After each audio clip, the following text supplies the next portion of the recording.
Hello and welcome to Shanvi study circle. आज हम discuss करेंगे क्लास 9 का इकोनॉमिक्स का पहला चैप्टर जिसका नाम है story of village Palampur. Start करने से पहले हम ये समझ लेते हैं कि भाई चैप्टर में क्या है, क्यों ये चैप्टर को हम पढ़ रहे हैं, किस बारे में है, ये जान लेते हैं। जो पर्पज़ है इस चैप्टर का वो है जो बेसिक कॉन्सेप्ट्स हैं रिलेटेड टू प्रोडक्शन, उनको हम एक हाइपोथेटिकल विलेज के माध्यम से समझेंगे जिसका नाम है पालमपुर। ठीक है।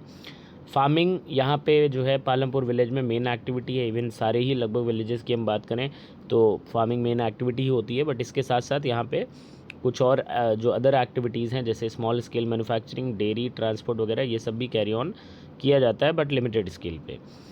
ये जो भी प्रोडक्शन एक्टिविटीज़ हैं इनमें जाहिर सी बात है various different type of resources की आवश्यकता होगी, जैसे natural resource, man made items, human effort, money वगैरह।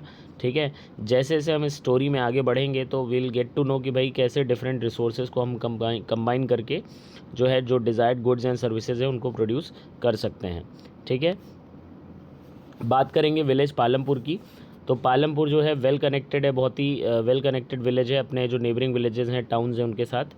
रायगंज पासी में 3 किलोमीटर की दूरी पे एक बड़ा विलेज है पालमपुर से। एक ऑल वेदर रोड इसको कनेक्ट करती है, रायगंज से पालमपुर को रायगंज से कनेक्ट करती है। और जो पास में एक छोटा टाउन है शाहपुर, उससे भी। ठीक है। डिफरेंट जो भी मोड्स ऑफ ट्रांसपोर्ट हैं वो आपको इन रोडों के ऊपर चलते हुए देखने को मिल सकते हैं। कार से लेकर के ट्रक, ट्रैक्टर तक सारे ही मोड्स ऑफ ट्रांसपोर्ट यहाँ पे देख सकते हैं। विलेज के अंदर 450 फैमिलीज़ हैं जो कि डिफरेंट कास्ट ग्रुप्स को बिलोंग करती हैं। ठीक है। इसमें से 80 अपर कास्ट फैमिलीज़ हैं जिनके पास मेजॉरिटी ऑफ द लैंड है, और जो एससी दलित्स हैं हमारे, ठीक है, वो 1/3 पॉपुलेशन यहाँ पे है, और ज़्यादातर इनमें से या तो लैंडलेस हैं या उनके पास बहुत कम ज़मीन है। ठीक। ज़्यादातर घरों में इलेक्ट्रिसिटी कनेक्शन है, 2 प्राइमरी स्कूल हैं, एक हाई स्कूल है, एक प्राइमरी हेल्थ सेंटर है और एक प्राइवेट डिस्पेंसरी भी है। ठीक है। यानी देखा जाए तो हम ये कह सकते हैं कि भाई पालमपुर जो है वो एक आइडियल विलेज के एग्जांपल को प्रेजेंट करता है। ठीक है। अगला टॉपिक है हमारा ऑर्गेनाइजेशन ऑफ प्रोडक्शन। तो कोई भी प्रोडक्शन एक्टिविटी है, वर्क है, तो उसको ऑर्गेनाइज किया जा सकता है by combining land, labour, physical capital और ह्यूमन कैपिटल। इन्हीं को कहते हैं हम फैक्टर्स ऑफ प्रोडक्शन। ठीक है। तो सबसे पहली जो रिक्वायरमेंट है वो है लैंड, और लैंड के साथ साथ जो दूसरे नेचुरल रिसोर्सेज हैं जैसे वाटर, मिनरल, इनकी भी आवश्यकता होती है। दूसरी रिक्वायरमेंट है लेबर। लेबर जो है भाई जो लोग काम करेंगे, अब ये लेबर जो होता है वो स्किल्ड और अनस्किल्ड दोनों की आवश्यकता होती है किसी भी काम में। तीसरा जो रिक्वायरमेंट होता है वो है फिजिकल कैपिटल।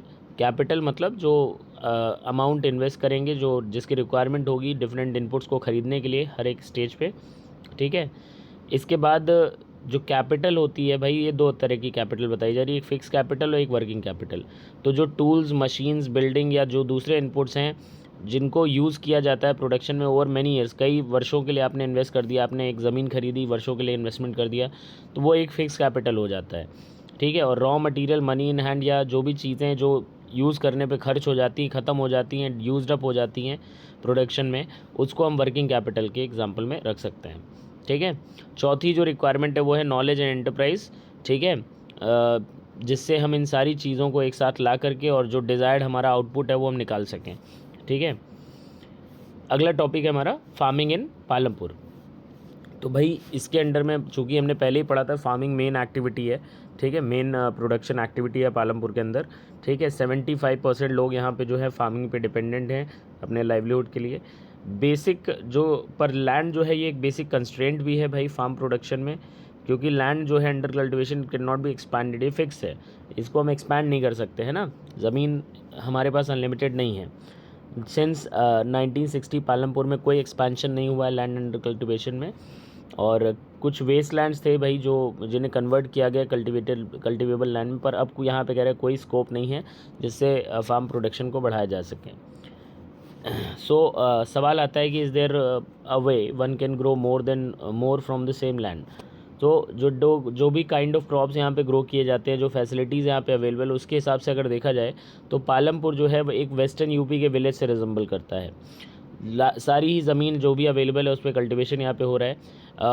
ड्यूरिंग कह सकते हैं रेनी सीज़न, पहले यहाँ पे खरीफ क्रॉप्स की ग्रो किए जाते हैं, उसके बाद जो है पोटैटो का कल्टिवेशन होता है अक्टूबर दिसंबर में, उसके बाद विंटर सीज़न आता है तो रबी क्रॉप्स की सोइंग होती है।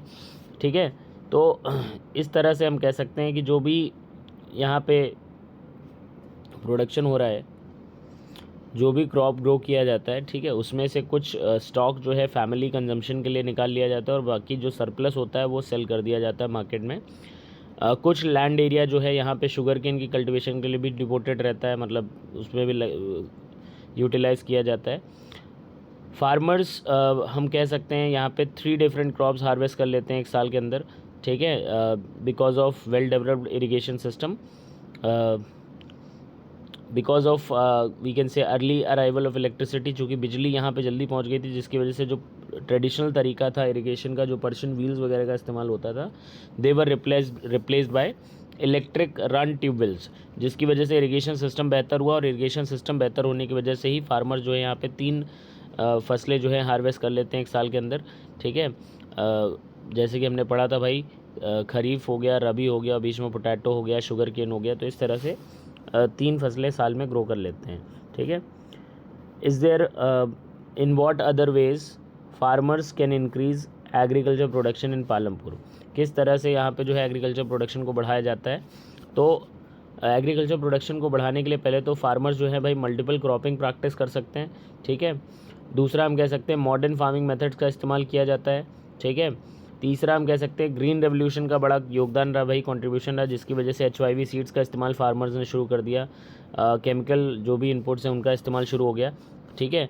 तो यहाँ पे हम देख पा रहे हैं बहुत सारे जो मॉडर्न फार्मिंग मेथड्स हैं उनको यहाँ पे दिखाया जा रहा है। अगला जो टॉपिक सवाल उठाया जाता है, विल द लैंड सस्टेन। तो लैंड जैसा कि हमने देखा भाई एक नेचुरल रिसोर्स है, बट साथ में लिमिटेड भी है, तो इसलिए ज़रूरी है कि उसको सावधानीपूर्वक इस्तेमाल किया जाए, ठीक। Scientific reports indicate that modern जो फार्मिंग मेथड्स हैं दे हैव, इनसे जो है ओवर यूटिलाइजेशन किया जा रहा है नेचुरल रिसोर्सेज का। इवन अगर हम ग्रीन रेवोल्यूशन की भी बात करें तो it is associated with loss of soil fertility, क्योंकि बहुत तेज़ी से केमिकल फर्टिलाइजर्स का इस्तेमाल बढ़ा और लगातार जो है यहाँ पे ग्राउंड वाटर रिसोर्सेज को ओवर यूटिलाइज़ किया जा रहा है, जिसकी वजह से वाटर टेबल भी हमारा जो है डाउन चला जा रहा है, ठीक है। केमिकल फर्टिलाइज़र्स किस तरह से नुकसान पहुँचा रहे हैं उसको यहाँ पे समझाया गया है। तो केमिकल फर्टिलाइज़र जो है मिनरल जो प्रोवाइड करते हैं वो वाटर में इजीली डिज़ोल्व हो जाते हैं और वो प्लांट तक पहुँच जाते हैं आसानी से, बट ये सॉइल में रिटेन होके नहीं रहते हैं, ठीक है। ये जल्दी ही जो है सॉइल से एस्केप कर जाते हैं और अंडरग्राउंड चले जाते हैं, जिससे जो भी ग्राउंड वाटर रिजर्व्स हैं, हमारे ग्राउंड वाटर सोर्सेज हैं, उनको ये पोल्यूट करते हैं। इसके अलावा केमिकल फर्टिलाइज़र जो हैं भाई, जो बैक्टीरियाज़ हैं सॉइल के अंदर या जो माइक्रो ऑर्गेनिजम्स हैं जो उसकी नेचुरल फर्टिलिटी को मेंटेन करने का काम करते हैं, उनको भी ये मार देते हैं, ठीक है। Why the cost of cultivation is rising in Punjab. तो यहाँ पे बात की जाए तो केमिकल जो फर्टिलाइज़र्स हैं पंजाब भाई सबसे ज़्यादा इस्तेमाल होता है, ठीक, और कॉन्टीन्यूस यूज़ होने की वजह से जो है सॉइल का जो सॉइल हेल्थ है वो डिग्रेड हो रही है। अब यहाँ पे जो फार्मर्स हैं कह रहा है now they are forced to use more and more, ज़्यादा से ज़्यादा उनको केमिकल फर्टिलाइज़र या इनपुट्स का इस्तेमाल करना पड़ रहा है सेम प्रोडक्शन लेवल मेंटेन करने के लिए। इसी वजह से यहाँ पे कॉस्ट ऑफ प्रोडक्शन जो है वो तेज़ी से बढ़ रही है। हाउ लैंड इज़ डिस्ट्रीब्यूटेड, इसकी बात की जाए तो यहाँ पे हम देख पा रहे हैं कि जो कल्टिवेटेड एरिया है, ठीक, जो मार्जिनल स्मॉल फार्मर्स हैं जिनके पास 2 हेक्टेयर से कम ज़मीन है, उनका परसेंटेज है 44.6, जबकि बाकी जो है आपका 55.4 है, जो कि हम कह सकते हैं जो लार्ज फार्मर्स हैं उनके अंडर में है, ठीक है। नंबर ऑफ़ फार्मर्स के बेसिस पे देखें तो यहाँ पे मीडियम और जो सेमी मीडियम या लार्ज फार्मर्स हैं जिनके पास 2 हेक्टेयर से ज़्यादा ज़मीन है, उनका जो परसेंट है वो है 15%। 85% फार्मर्स जो हैं यहाँ पे स्मॉल फार्मर्स हैं, ठीक है। Labour, who will provide the labour, इस बात पे आते हैं। तो भाई लैंड के बाद जाहिर सी बात है लेबर जो है वो next important factor of production है, और फार्मिंग में जाहिर सी बात है काफ़ी ज़्यादा लेबर हार्ड वर्क लगता है, ठीक है। तो जो यहाँ पे हम बात करेंगे स्मॉल और लार्ज दोनों फार्मर्स की बात करेंगे। तो सबसे पहले स्मॉल फार्मर्स की बात की गई है। Small farmers along with their families cultivate, अपनी खुद फील्ड्स में खुद वो कल्टिवेशन करते हैं, यानी वो खुद जो लेबर की रिक्वायरमेंट है वो खुद फुलफ़िल कर रहे हैं उससे, ठीक। जबकि मीडियम और लार्ज फार्मर जो हैं वो फार्म लेबरर्स को हायर करते हैं अपनी फील्ड्स में काम करने के लिए। अब ये जो फार्म लेबर्स हैं या तो ये भाई जो लैंडलेस फैमिलीज़ हैं वहाँ से आते हैं, या जो फैमिलीज़ हैं जो स्मॉल, जिनके पास स्मॉल प्लॉट्स ऑफ लैंड है, वहाँ से भाई लेबर आता है, ठीक है। फार्मर्स के जैसे अगर हम कंपेयर करें, फार्मर से कंपेयर करें, तो जो लेबरर्स हैं उनका कोई राइट नहीं होता है क्रॉप जो उन्होंने ग्रो किया ज़मीन के ऊपर उस पर, ठीक। उसके बजाय इनको जो है वेजेस दिए जाते हैं जो कि कैश या काइंड में हो सकते हैं, ठीक है। इसके अलावा बहुत ज़्यादा वेरिएशन यहाँ पे ड्यूरेशन ऑफ एम्प्लॉयमेंट के टर्म्स में देखा जाता है, ठीक। फार्म लेबरर जो है उसको डेली बेसिस पे भी एम्प्लॉय किया जाता है और कभी कभी कुछ पर्टिकुलर फार्म एक्टिविटी के लिए एम्प्लॉय किया जाता है, जैसे हार्वेस्टिंग या सोइंग या के लिए भी एम्प्लॉय किया जाता है, ठीक है। अब कैपिटल कैसे मैनेज होती है, ये अगला सवाल है। तो जो मॉडर्न फार्मिंग मेथड्स हैं, जाहिर सी बात इसमें काफ़ी ज़्यादा कैपिटल चाहिए होती है, ठीक। क्योंकि अलग अलग जो डिफरेंट स्टेजेस हैं फार्मिंग की, उसमें भाई डिफरेंट इनपुट्स को ख़रीदने के लिए हमें कैपिटल की आवश्यकता है। अब ज़्यादातर जो फार्मर्स हैं यहाँ पे वो क्या करते हैं, they borrow money to arrange for the capital, यानी जो स्मॉल फार्मर्स हैं वो लार्ज फार्मर्स से रुपए जो है उधार लेते हैं, बोरो करते हैं, या जो मनी लेंडर्स हैं, ट्रेडर्स हैं, उनसे यहाँ पे जो है बोरो किया जाता है। रेट ऑफ इंटरेस्ट जाहिर सी बात है ऐसे लोन्स के ऊपर काफ़ी ज़्यादा होता है। जबकि जो मीडियम और लार्ज फार्मर्स हैं भाई, उनके पास अपनी खुद की सेविंग्स होती हैं, तो वो अपना जो कैपिटल है वो अरेंज कर लेते हैं, ठीक है। What happens to surplus, surplus के साथ क्या किया जाता है, तो हार्वेस्टिंग के बाद फार्मर के पास क्या करते हैं कि भाई जो कुछ पार्ट अपने पास रोक के रख लेते हैं, कुछ स्टॉक अपने लिए रोक के रख लेते हैं फैमिली कंजम्पशन के लिए, और बाकी का जो सरप्लस होता है, एक्स्ट्रा होता है, वो सब मार्केट में बेच दिया जाता है। स्मॉल फार्मर्स के पास सरप्लस कम होता है क्योंकि उनका टोटल प्रोडक्शन ही कम होता है, तो इसलिए जो भी उनके पास जो फसल होती है वो उनकी फैमिली नीड को फुलफ़िल करने के लिए ही पर्याप्त होती है। जबकि मीडियम और लार्ज फार्मर्स जो होते हैं वही लोग यहाँ पे जो है ग्रेन सप्लाई करते हैं, मार्केट तक पहुँचाते हैं, क्योंकि इन्हीं के पास सरप्लस होता है।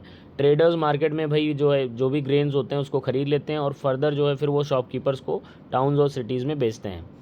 अब बात करेंगे नॉन फार्मिंग एक्टिविटीज़ जो परफॉर्म की जाती हैं पालमपुर में। सबसे पहले डेयरी आती है। डेयरी सबसे ज़्यादा कॉमन एक्टिविटी है यहाँ पे, और जो मिल्क है वो रायगंज में बेचा जाता है, जो कि पास ही में बड़ा विलेज है एक। और दो ट्रेडर्स शाहपुर टाउन से, उन्होंने यहाँ पे एक कलेक्शन कम चिलिंग सेंटर ओपन किया रायगंज में, जहाँ पे मिल्क को जो है ट्रांसपोर्ट होकर पहुँचता है, उसको स्टोर किया जाता है और वहाँ से आगे फर्दर ट्रांसपोर्ट किया जाता है। Small scale manufacturing second non farming activity है हमारी। यहाँ पे कह रहा है less than 50 people are engage in manufacturing. Manufacturing जो है पालमपुर में इसमें बहुत सिंपल तरीके से होती है, ठीक। स्मॉल स्केल पे कैरी ऑन इसको किया जाता है, और ज़्यादातर जो भी मैन्युफैक्चरिंग वर्क है वो घरों में या फील्ड्स वगैरह में ये सारा काम होता है, ठीक है।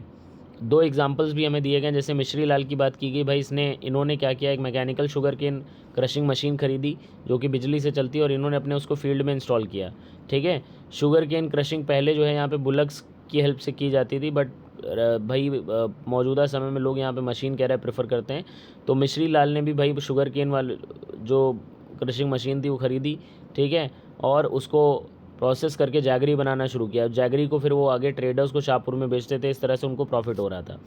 दूसरा एग्जांपल लिया गया करीम का। करीम ने भाई कंप्यूटर क्लास सेंटर शुरू किया विलेज के अंदर। पिछले कुछ सालों से देखा जा रहा था कि काफ़ी संख्या में स्टूडेंट्स जो हैं यहाँ पे कॉलेज अटेंड कर रहे थे शाहपुर में, ठीक। करीम ने देखा कि भाई जो नंबर ऑफ़ स्टूडेंट्स जो हैं विलेजेस से, ठीक, वो कंप्यूटर क्लासेस जा रहे हैं, टाउन में जा रहे हैं, तो उन्होंने डिसाइड किया कि भाई अपने विलेज में जो है कंप्यूटर क्लासेस की शुरुआत की जाए। तो रूरल उनके गांव में भी, मतलब पालमपुर में भी two women were there who had knowledge of computer, ठीक है। तो उन्होंने डिसाइड किया कि भाई इनको एम्प्लॉय करते हैं और कंप्यूटर्स खरीदे, और उन्होंने कंप्यूटर क्लासेस की शुरुआत की अपने घर में, ठीक है। और इस तरह से यहाँ पे जो है अच्छी संख्या में इनके यहाँ बच्चे जो है अटेंड करने लग गए कंप्यूटर क्लासेस, इनकी अच्छी चलने लग गई, जिससे इनको अच्छा प्रॉफिट हुआ, ठीक। अगली जो एक्टिविटी है नॉन फार्म एक्टिविटी वो है शॉपकीपिंग।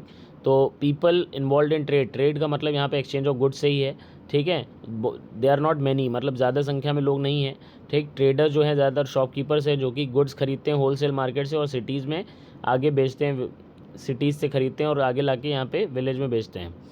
कुछ फैमिलीज जिनके घर जो हैं बस स्टैंड के आसपास हैं, ठीक, उन्होंने अपने घर की कुछ जगह का इस्तेमाल किया, वहाँ पे शॉप्स खोली और वहाँ पे वो ईटेबल्स बेचते हैं, ठीक है। बात करते हैं ट्रांसपोर्ट की, तो कई तरह के व्हीकल्स यहाँ पे रोड पे देखने को मिलते हैं जो कि पालमपुर रायगंज को कनेक्ट करती है। They ferry people and goods from one place to another. सिर्फ लोगों को ही नहीं, सामान भी एक से दूसरे का पहुँचाया जाता है, उसके बदले में उनको पेमेंट होती है। Number of people involve in transport has grown. धीरे धीरे यहाँ पे देखा जा रहा है जो संख्या, जो ट्रेड ट्रांसपोर्ट में लोग इन्वॉल्व हैं उनकी संख्या तेज़ी से बढ़ती जा रही है। अचीवमेंट्स ऑफ ग्रीन रेवोल्यूशन, ये अलग से क्वेश्चन पुटअप किया जाता है, तो इसकी बात करें तो सबसे पहले हम कह सकते हैं it help to increase agriculture production in the country. दूसरा हम कह सकते हैं it introduce farmers with new farming methods, नए फार्मिंग मेथड से इंट्रोड्यूस करवाया। तीसरा इरिगेशन सिस्टम हमारे यहाँ इंप्रूव हुआ है, इनकम बढ़ गई है फार्मर्स की पहले से, और कमर्शियल फार्मिंग को इसने प्रमोट किया। ठीक है, thanks for watching, do subscribe and share for more content. धीरे धीरे जो है सारे ही चैप्टर्स एक एक करके अपलोड कर दिए जाएंगे। तब तक के लिए देखते रहें, और थैंक्स अ लॉट अगेन।